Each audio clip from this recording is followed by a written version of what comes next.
L'ouest du Canada est divisé en 3 grandes parties. Au nord, le territoire du Yukon, mitoyen de l'Alaska américain. Le long de l'océan Pacifique, la province de la Colombie-Britannique, et vers l'intérieur, la province de l'Alberta, blottie contre les montagnes rocheuses. L'Alberta est plus vaste que la France, la Belgique et la Suisse réunies. Et si l'on n'y compte que 3 habitants au kilomètre carré, ce n'est pas un désert pour autant. Edmonton en est la preuve, avec ses gratte-ciels de ville champignons et sa vitalité puisée dans son rôle de capitale.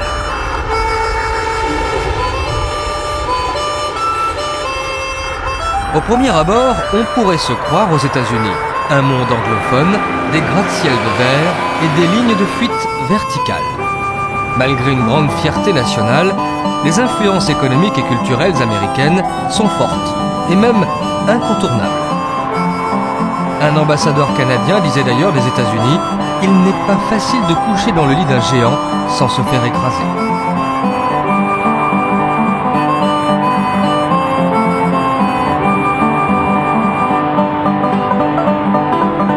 Le Canada et les États-Unis partagent la plus longue frontière non surveillée du globe. Indiens et cow-boys ont dans les 2 pays le même goût pour la démesure. Résultat, le plus vaste magasin de bottes au monde.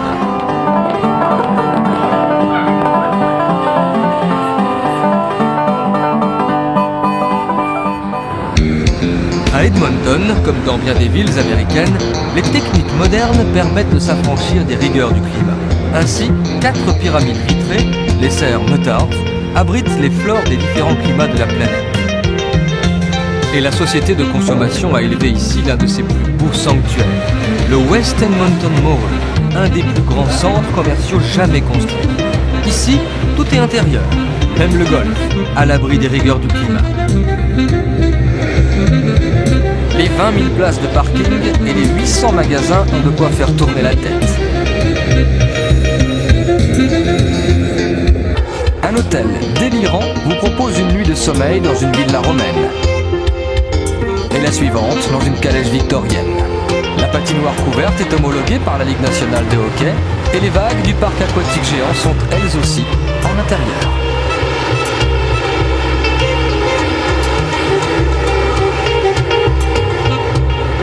Au siècle passé, c'est le train qui a lancé l'Alberta.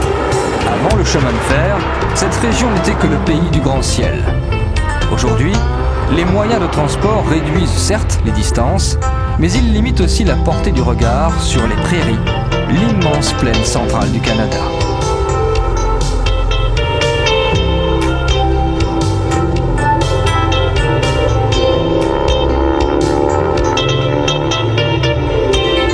Cette terre infinie, où l'herbe montait à hauteur d'homme, est devenue le grenier à blé du pays et du monde.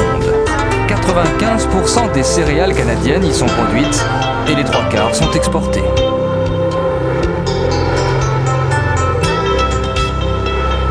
Un vent chaud, le Chinook, souffle du sud-ouest en hiver. Il fait fondre la neige dans les pâturages et permet l'élevage.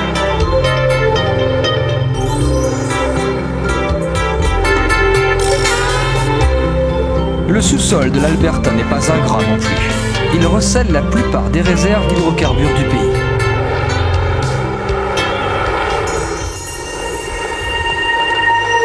Toutes les terres n'ont pas ici la même richesse. Les Badlands, les mauvaises terres, ont été proprement lessivées par l'érosion. La vie s'éloigne avec la pluie qui ruisselle et qui élève des monuments à la mémoire de son passage, les Hoodoos. La petite ville de Drumheller semble avoir servi de décor à Jurassic Park. Il n'en est rien. Les dinosaures qui ornent ici les espaces verts, un peu comme des nains de jardin, annoncent en fait le musée Tyrrell, une étonnante collection de sauriens géants.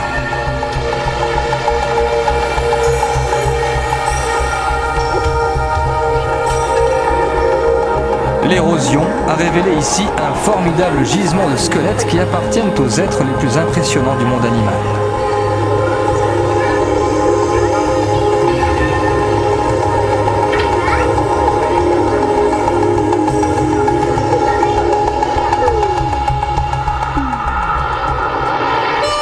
Heritage Park, beaucoup moins éloigné dans le temps, fait revivre une petite bourgade du début du siècle avec des bâtiments pour la plupart authentiques qui ont été rassemblés ici.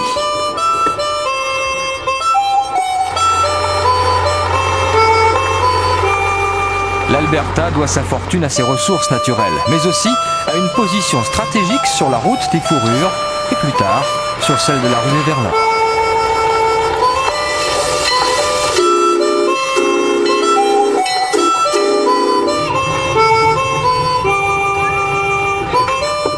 À mesure que le commerce s'intensifiait, il fallait assurer ses arrières, établir des comptoirs avant d'ouvrir d'autres voies vers l'inconnu. C'était le rôle des forts, comme celui-ci, le fort Macleod.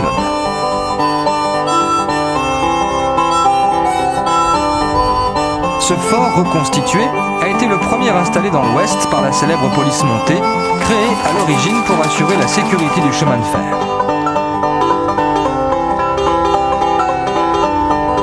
Les tuniques écarlates veillaient au maintien de l'ordre et surveillaient en particulier le troc avec les Indiens, victimes du trafic et des ravages de l'alcool.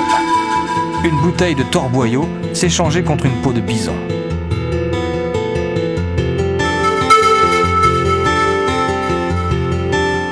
Les Indiens chassaient les bisons avec une redoutable efficacité. Sur ce site, désormais protégé par l'UNESCO, les troupeaux se précipitaient du haut d'une falaise, effrayés par des guerriers couverts d'une peau de coyote. Les animaux se fracassaient en contrebas. Après des siècles de cette chasse massive, la couche d'ossements atteignait 10 mètres d'épaisseur.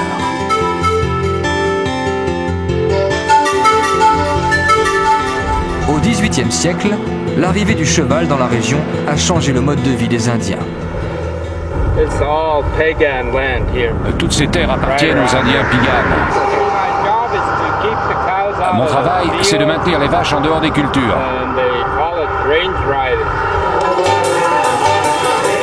Aujourd'hui, la maîtrise du bétail est un art apprécié à la fois par les Indiens et par les visages pâles.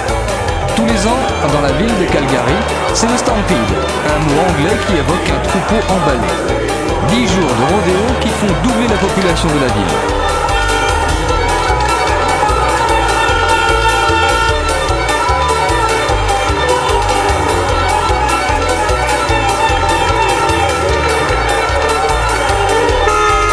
Sommet de la manifestation, la course des Chuck Wagons, les cuisines roulantes qui ravitaillaient les cow-boys. C'est Ben Hur, corrigé par Buffalo Bill.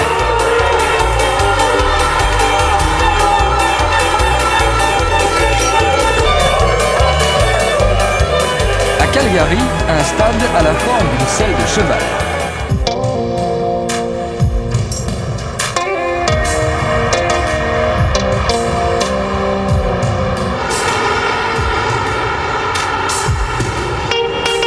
À la fin des années 70, le Premier ministre canadien déclarait que Calgary avait l'air aussi neuve que si elle sortait d'un emballage. Normal, car il y a un siècle et demi, la ville n'existait pas. Et elle faillit ne pas exister longtemps, puisqu'à la fin du 19e siècle, un incendie la rasa complètement. Le maire, bien inspiré, imposa une reconstruction avec le grès blond local.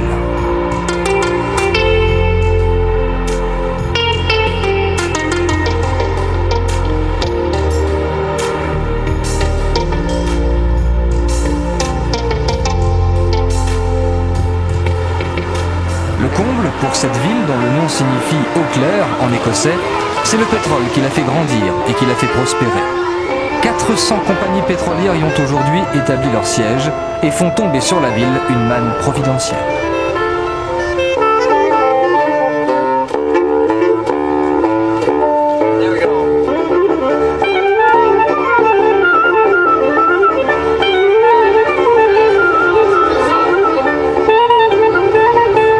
On vit bien à Calgary. En plein hiver, les vents chauds peuvent faire monter le thermomètre de 30 degrés en quelques heures. 30 degrés, c'est la température qui règne dans ce centre commercial, au milieu des Devonian Gardens, une surprenante serre tropicale riche de 1600 espèces végétales.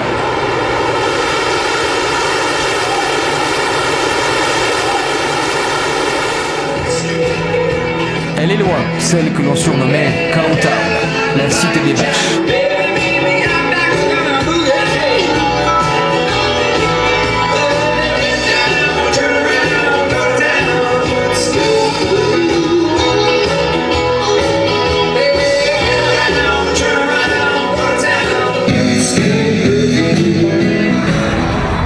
Calgary se trouve à 1000 mètres d'altitude et à 1 heure des montagnes rocheuses. Lorsque la crise pétrolière des années 70 fit chuter les profits de l'or noir, l'or blanc prit la relève et en 1988, on organisait ici les Jeux Olympiques d'hiver. C'était la première fois au Canada.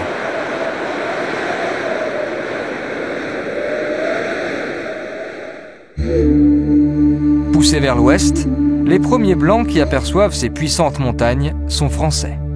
Ils cherchent la route du Pacifique, butent contre cette barrière infranchissable et rebroussent chemin. La vision est tellement forte qu'ils baptisent l'endroit mer de montagne.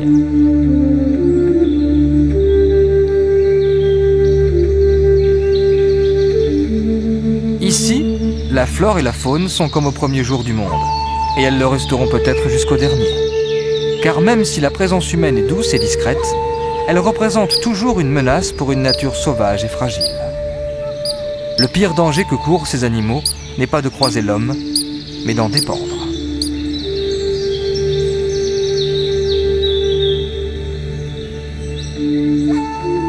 En culminant à moins de 4000 mètres, les Rocheuses canadiennes sont plus basses que les Alpes.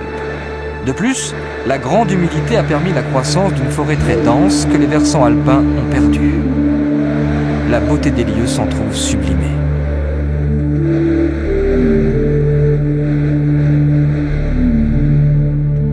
Dans son écrin de verdure, la petite ville de Banff est la station chic et chère des Rocheuses. C'est vrai qu'elle ne manque pas de charme. La population y vit en harmonie parfaite avec la nature. Et le Wapiti peut se permettre de traverser la rue sans se préoccuper des voitures.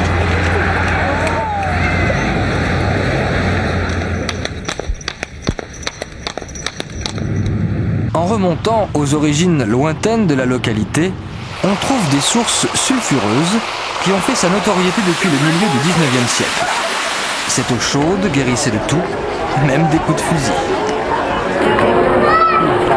Les cures thermales ont toujours attiré du beau monde qui descend dans des hôtels de grande classe.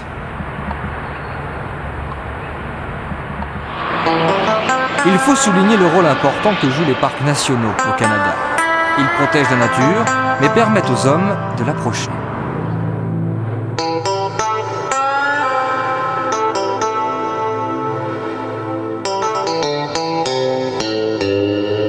Les enclaves humaines sont rares. La présence de l'homme n'est que tolérée, et même réduits en trophées de chasse, les animaux nous regardent toujours de haut. Le bleu du lac Louise flatte toujours les yeux. Certains attribuaient cette teinte à la température de l'eau qui ne dépasse jamais 4 degrés, même en été. L'origine réelle de cette couleur, les glaciers alimentent ces lacs avec une eau laiteuse chargée d'une fine poudre de roche. Cette poudre absorbe les couleurs du spectre solaire, sauf le bleu, qu'elle réfléchit dans toute son intensité.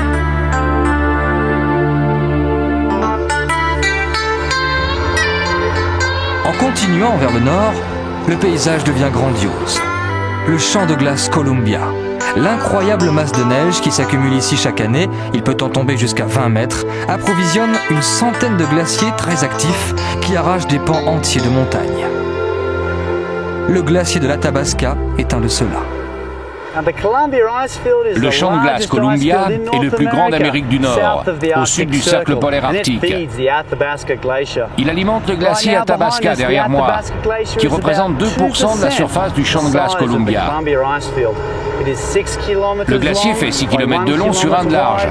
À l'endroit le plus profond, il a plus de 300 mètres d'épaisseur, la taille de la Tour Eiffel.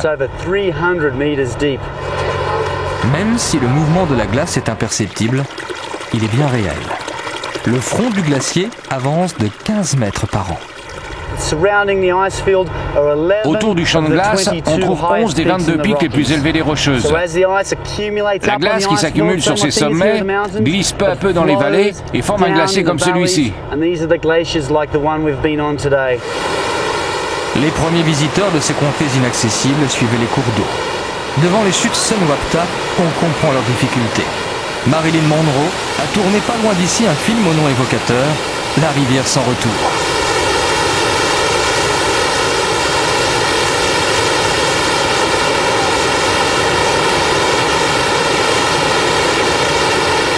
Conçu par l'armée américaine, le raft, radeau en anglais, servait à l'origine au débarquement des Marines.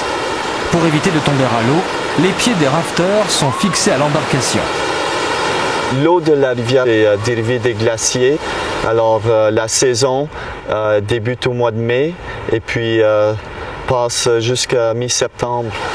Le plaisir du rafting, c'est pour toute la famille vraiment. Les enfants en profitent beaucoup et puis la famille complète parce que l'aventure ici est pas seulement l'action sur la rivière, mais la beauté du canyon et puis aussi la nature des animaux qu'on voit. Depuis quelques années, l'Alberta est devenu un fantastique terrain de sport qui attire par milliers les adeptes de la vie en plein air. C'est une journée idéale pour faire de la route. Je viens du Mississippi avec un groupe.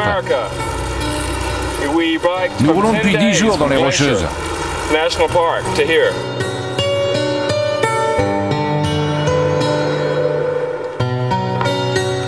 Les colons qui se sont risqués ici n'avaient pas grand-chose à perdre. Ils venaient de France et du Québec, souvent pour échapper à une peine de prison. Ils ont servi de trait d'union entre la nature et l'homme. Ce sont les vrais découvreurs de l'Ouest canadien. On les appelait les coureurs de bois.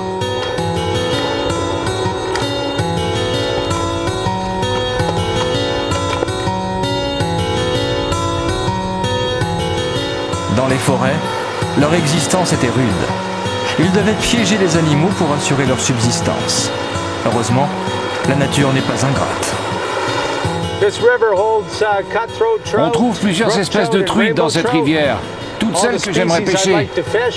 J'espère bien attraper une aujourd'hui.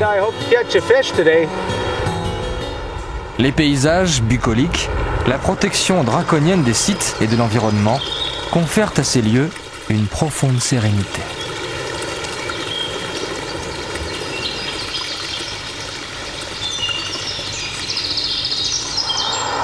Cependant, il faut rappeler le vrai danger de côtoyer les grands mammifères de ces régions, qui sont restés sauvages malgré les apparences.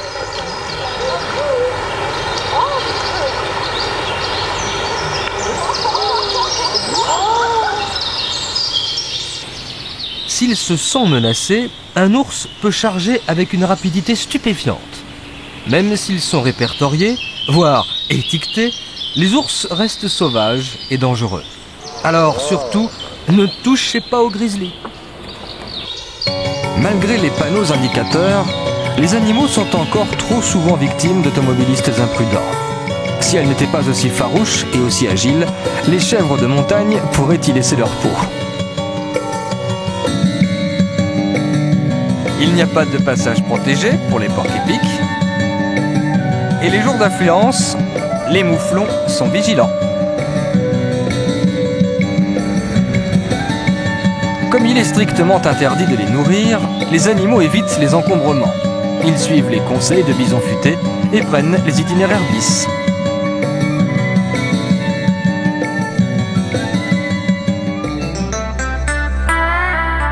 Si l'on ne peut pas exporter les paysages, alors importons les touristes, déclarait le responsable du chemin de fer canadien à la fin du 19e siècle. En 1885, le train atteint le Pacifique et toutes les régions traversées vont s'en trouver dynamisées.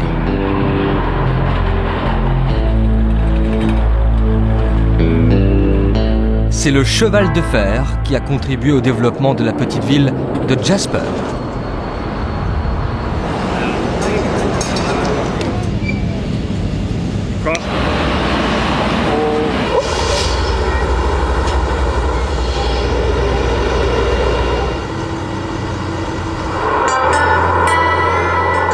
La nature multiplie ici les raisons de l'approcher.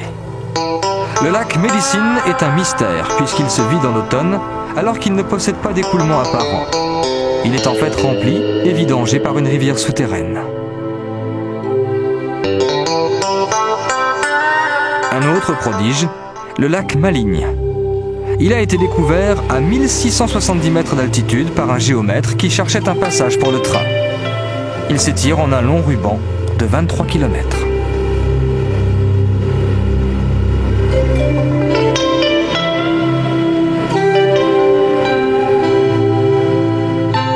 Et ça vaut vraiment la peine d'aller jusqu'au bout.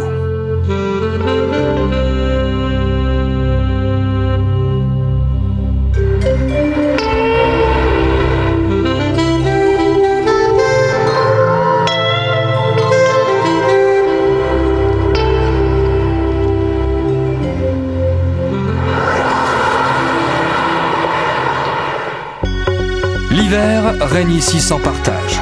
Comme les montagnes sont orientées nord-sud, aucun obstacle ne s'oppose à l'entrée des courants glaciaux venus de l'Arctique.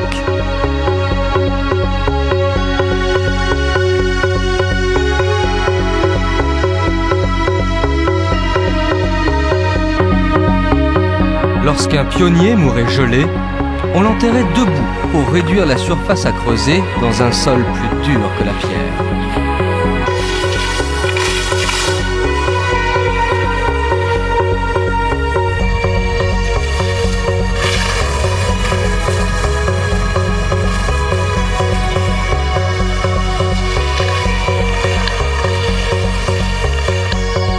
En franchissant les montagnes, on quitte l'Alberta pour entrer en Colombie-Britannique. Pendant longtemps, son accès ne fut possible que par le Pacifique tant la barrière des Rocheuses, dominée par le mont Robson, l'isolait de l'intérieur.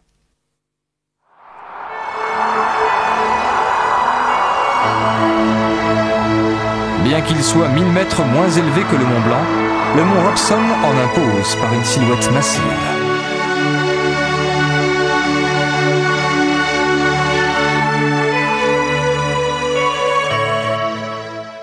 Deux fois plus grande que la France, la Colombie-Britannique est couverte d'arbres sur plus de la moitié de son territoire. Les courants humides du Pacifique expliquent cette abondance.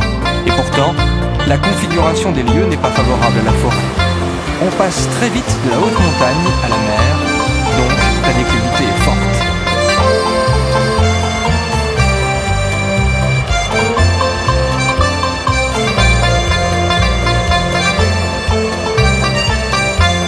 Dans le parc de Wells Gray, les chutes Henken en font la démonstration assourdissante.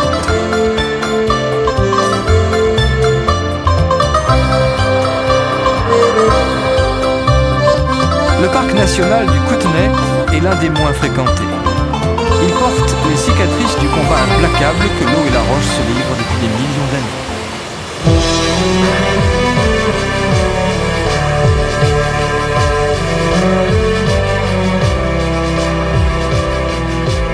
Un tel spectacle arrachait des cris d'allégresse aux autochtones.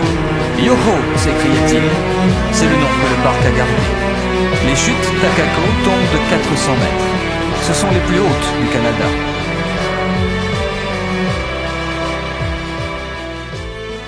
Faire passer le train par ici tenait de la folie.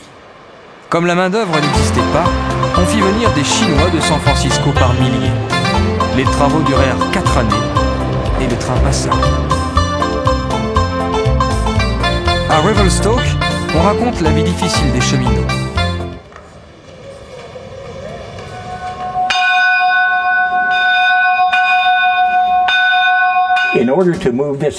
Pour faire avancer cette locomotive à vapeur, on tirait sur cet accélérateur qui amène la vapeur de la chaudière au piston.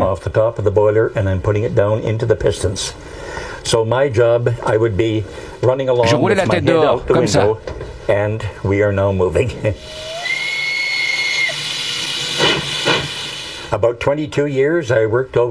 Pendant 22 ans, j'ai travaillé sur la ligne qui traverse les Rocheuses, par le col de Rogers. C'est très beau là-haut, mais c'est un passage difficile pendant l'hiver. À l'époque, on ne déclenchait pas les avalanches au canon comme aujourd'hui. Il fallait vraiment faire attention dans les descentes. 2 fois, après un virage dans un passage étroit, nous nous sommes retrouvés ensevelis sous une coulée de neige. Nous ne pouvions plus sortir de la cabine. La construction du chemin de fer était vitale pour sortir la Colombie-Britannique de son isolement. La province n'accepta de rejoindre la Confédération canadienne qu'à la condition expresse de voir le train arriver.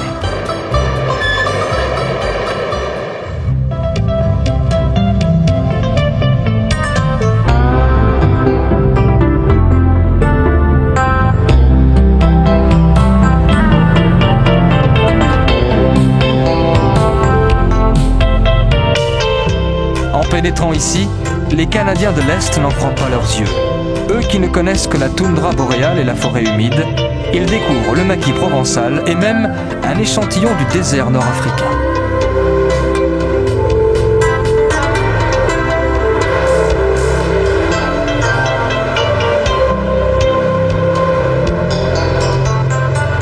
Soutenus par des courants chauds, les eaux du Pacifique maintiennent une température plus élevée que du côté atlantique à latitude égale.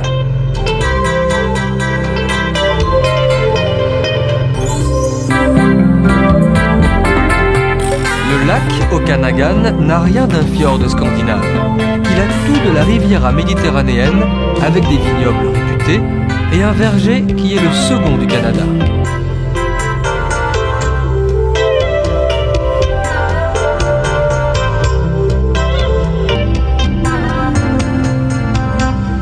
D'après la légende, le lac abriterait le serpent Ogopogo, équivalent local du monstre du Loch Ness.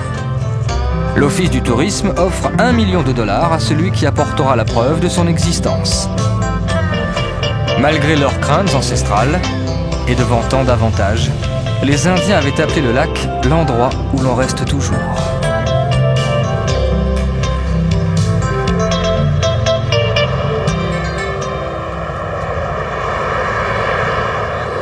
L'appellation officielle est aujourd'hui moins poétique. Le pays des plages et des pêches. Et au bout de la plage, la Californie.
C'est un marin anglais qui a le premier posé les pieds ici, à la fin du XVIIIe siècle.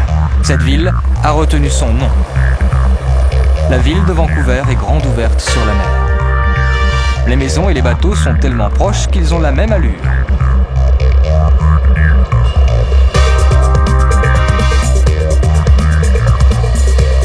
West Coast weekend weather, hot and sunny today. 26 on the beach, up to 30 in the inland areas. Right now at Vancouver, it's 22. Ville champignon, Vancouver est la 3e ville du Canada après Toronto et Montréal, au terme d'un bon siècle d'existence.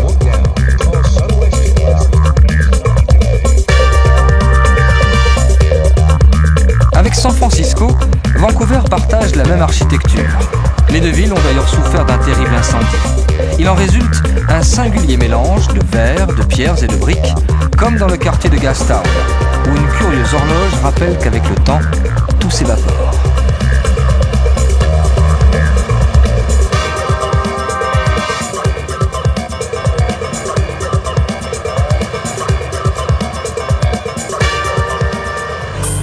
Les Chinois ont participé à la construction du chemin de fer transcanadien. Mais quand le travail a été terminé, on les a renvoyés chez eux. Pendant plus de 20 ans, l'immigration chinoise a été interdite.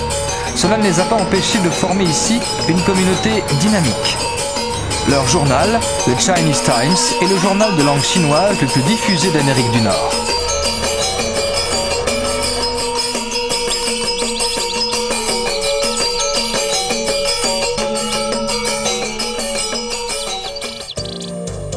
Tous les habitants de Vancouver sont très soucieux de l'environnement et le Stanley Park en est une belle illustration.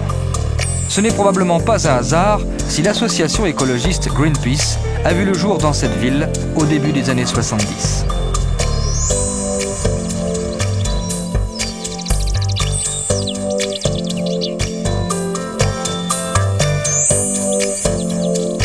Les gens d'ici respectent aussi leurs ancêtres indiens.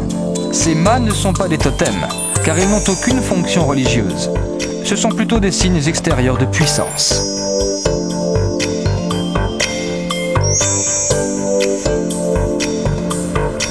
Vancouver est à quelques enjambées des États-Unis.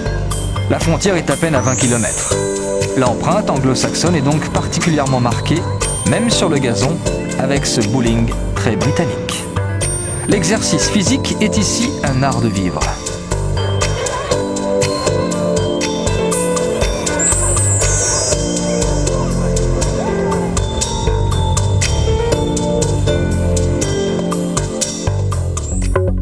Après avoir pris possession du territoire, George Vancouver s'est contenté d'établir une carte assez précise de la côte.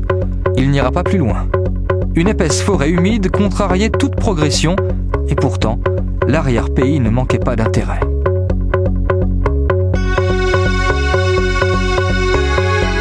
Les fondateurs de Whistler l'ont bien compris. La coquette station nichée dans les montagnes côtières attire 1 million de visiteurs par an.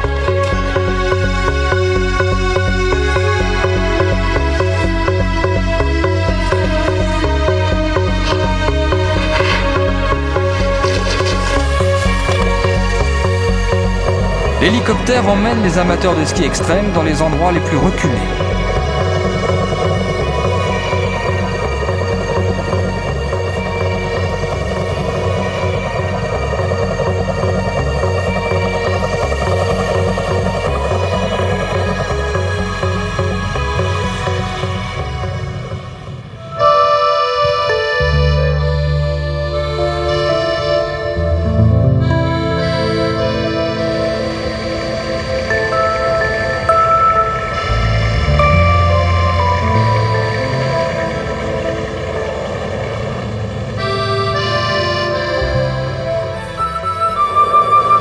Il y a très peu de vagues sur cette portion du Pacifique. Les 500 km de côte au nord de Vancouver sont en effet protégés du large par l'île du même nom.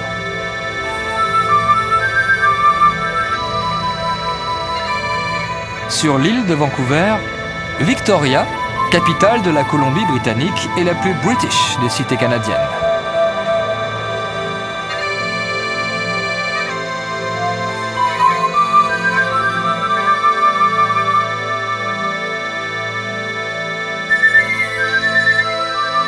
Pour certains, Victoria est aussi anglaise que l'Angleterre, puisque 65% de la population est d'origine britannique.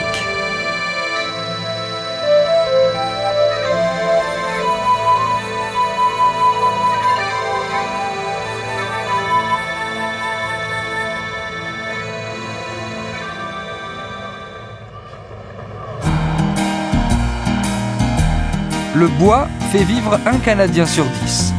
Jadis, le transport du bois se faisait par flottage et toutes les scieries étaient près de la mer. Mais le transport a changé et beaucoup de scieries ont fermé. C'est ce qui s'est passé à Chimay-Nes. Pour garder une trace de leur histoire, les habitants l'ont raconté sur les murs.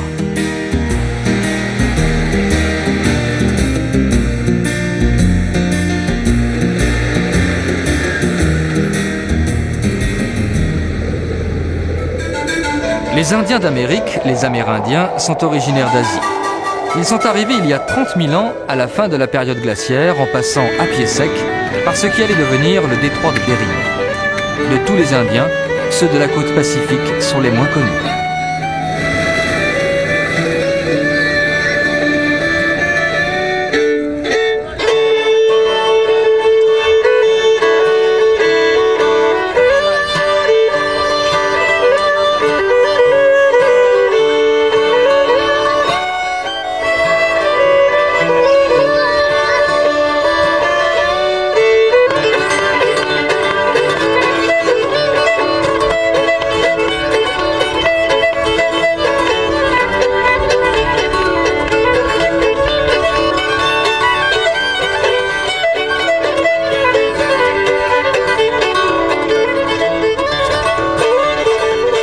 Leur fer de sang, les Indiens du Pacifique ont des rythmes en commun.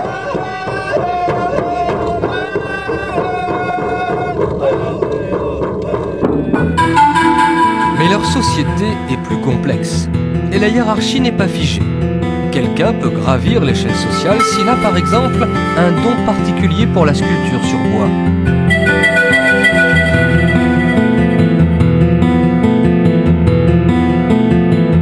En se fondant sur leur expression artistique, certains anthropologues comparent les Indiens du Pacifique à de prestigieuses civilisations antiques.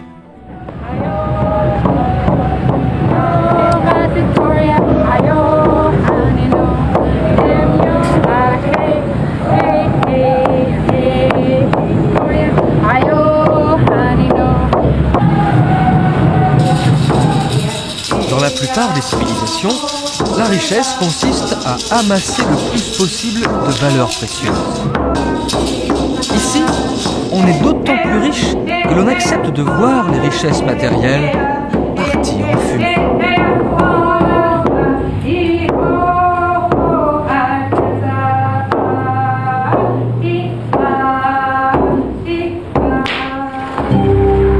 Il y a 1000 ans, une forêt humide recouvrait l'île de Vancouver tout entière. Les gigantesques sapins de Douglas, qui atteignent parfois 100 mètres de haut, dressent les dernières colonnes d'une cathédrale végétale ravagée par les bûcherons.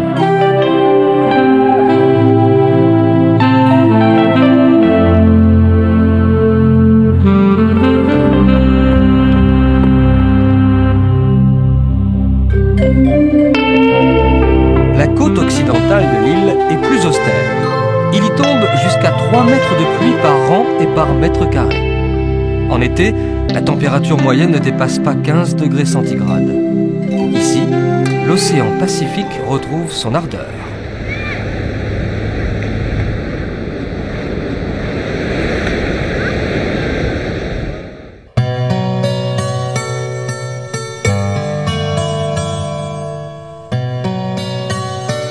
À l'abri de la houle, quelques ports tranquilles, ici Tofino, donnent du répit aux pêcheurs. Les eaux du Pacifique sont très poissonneuses et assurent la subsistance des riverains depuis des temps immémoriaux.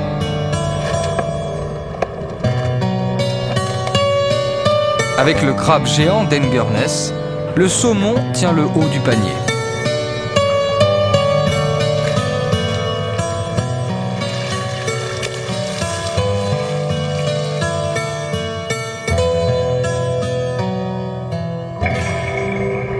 Les grands mammifères marins se laissent facilement approcher.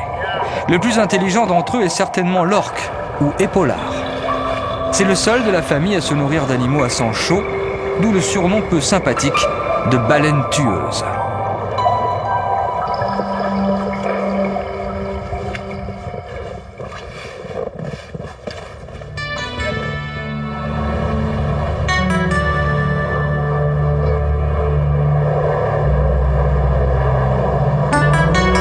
Les tout premiers navigateurs qui sont passés par ici, dès le XVIe siècle, cherchaient en fait la route de l'Extrême-Orient, le fameux passage du Nord-Ouest, celui que les Amérindiens avaient emprunté.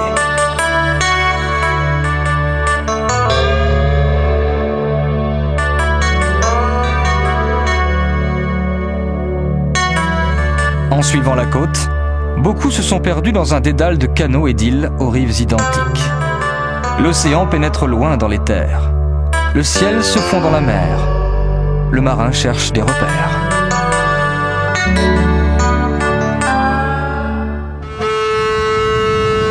L'arrivée à Prince Rupert marque une rupture. L'Alaska n'est pas loin. Le temps a changé.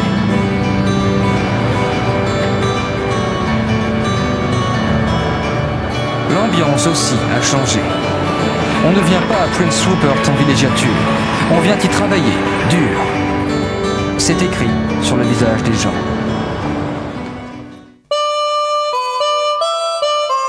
L'or qu'on avait découvert en Californie vers 1850 s'était épuisé en une dizaine d'années. Les prospecteurs attendront 10 ans encore avant que la bonne nouvelle ne tombe.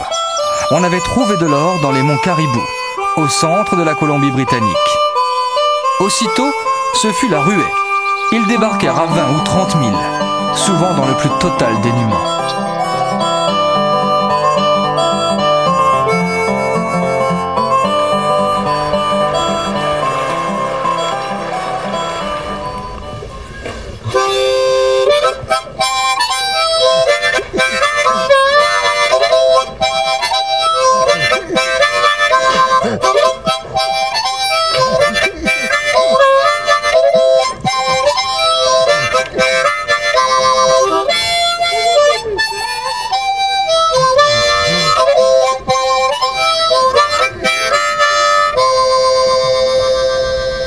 Plus tard, les parcelles avaient tout donné et les installations partaient à l'abandon. Toujours plus avides, les aventuriers reprirent alors leur quête sans fin.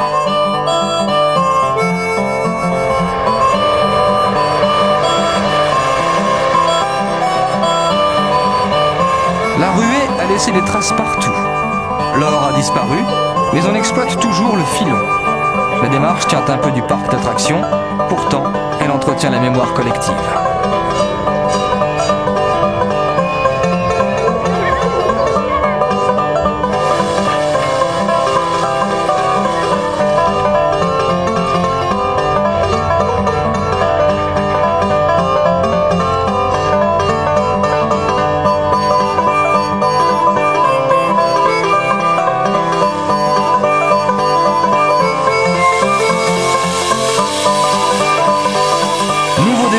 En 1896, et une nouvelle ruée, toujours plus au nord.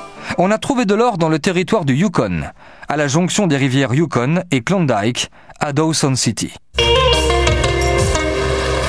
Cette fois, près de 100 000 personnes répondent à l'appel.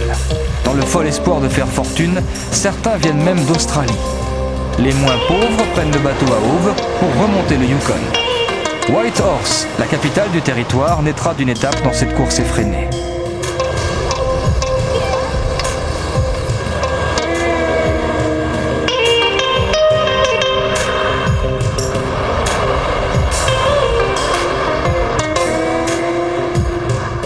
Après la fièvre de l'or, la ville hibernera jusqu'au début de la Deuxième Guerre mondiale. Elle renaîtra avec la route de l'Alaska, prévue pour acheminer des troupes en cas d'invasion japonaise.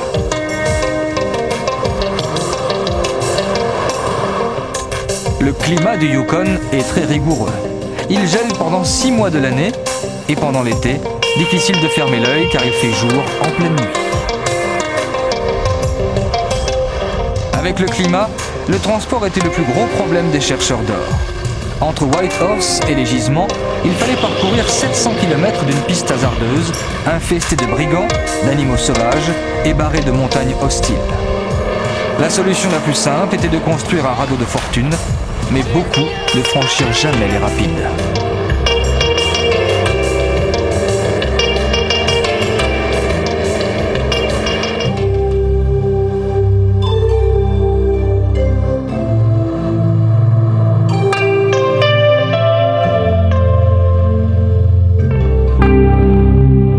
les embarcations étaient construites au moyen d'un arbre très répandu, le pin de Murray ou pin de Lodgepole, ce qui signifie rondin à cabane. Ce conifère très droit a la particularité de se reproduire grâce aux incendies de forêt. Sous l'action de la chaleur, la résine des pommes fond et libère les graines. Des feux sont d'ailleurs parfois allumés pour favoriser le reboisement.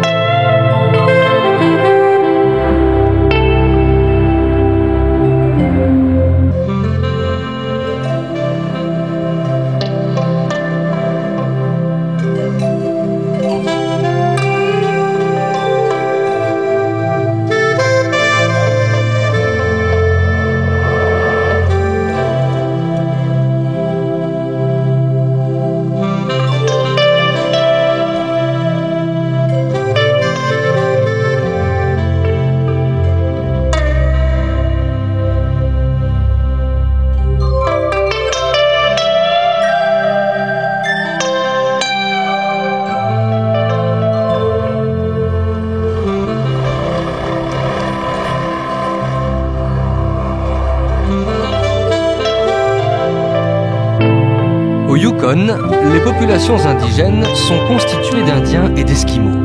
À part elles, il n'y a pratiquement personne. Le territoire est grand comme la France, mais on n'y recense que 30 000 âmes.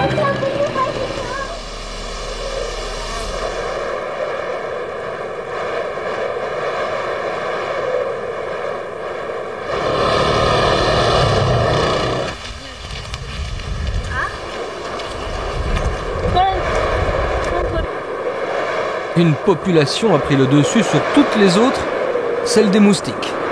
Ces insectes comptent ici 28 espèces qui pullulent en été.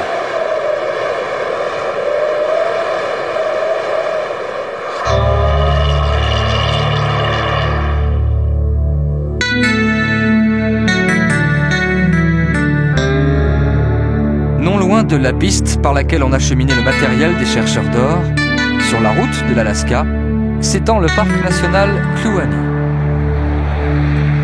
Grâce à son éblouissante beauté, le parc est inscrit depuis 1980 au patrimoine mondial de l'UNESCO. Et cette splendeur a toutes les chances de rester intacte, puisque les voitures n'y ont pas accès.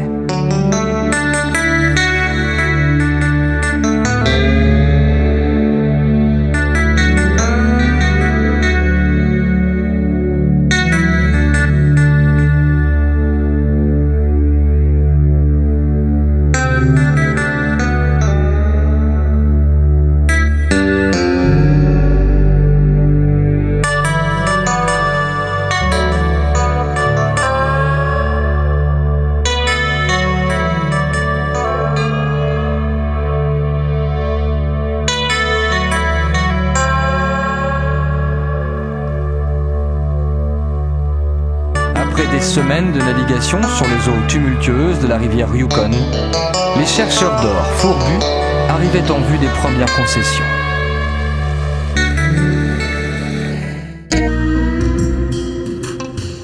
La route du sommet du monde, au-dessus de la zone boisée, offre une vue imprenable sur les principaux sites aurifères. Aujourd'hui encore, on cherche de l'or dans la région, et on en trouve tellement que le Canada est devenu le 3e producteur au monde. Mais les moyens ne sont plus les mêmes. Au fond des rivières, l'or est enfermé dans des blocs de quartz. L'eau use la roche et libère l'or en pépites dont la taille varie de la paillette à la balle de tennis.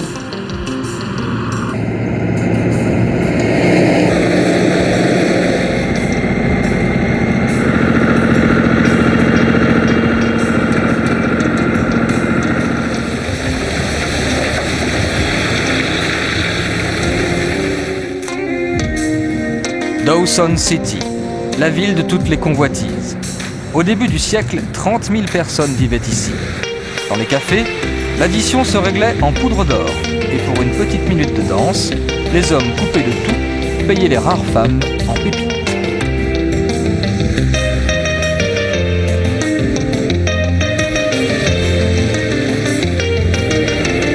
L'épopée du Klondike a sans doute été un peu exagérée par ceux qui l'ont vécu et qui l'ont raconté. C'est le cas du célèbre écrivain américain Jack London, qui avait 20 ans à l'époque où il a séjourné ici. C'est le cas aussi du poète Robert Service, qui connut une gloire plus locale.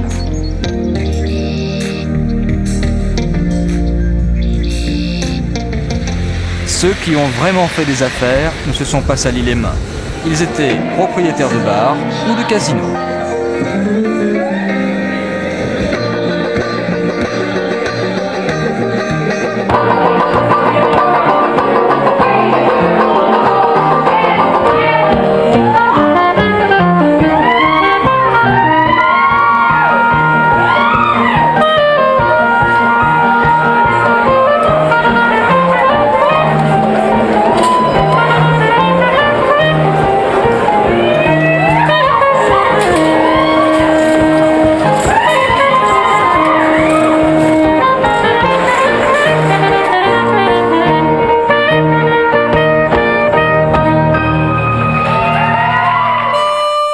Quand l'or vint à manquer dans les rivières, il brillait encore à la surface des lacs ou au sommet des montagnes. Du moins pour certains. Car l'Ouest canadien restait l'un des derniers espaces où l'imagination pouvait encore s'emballer. Une dernière frontière. Un autre Far West.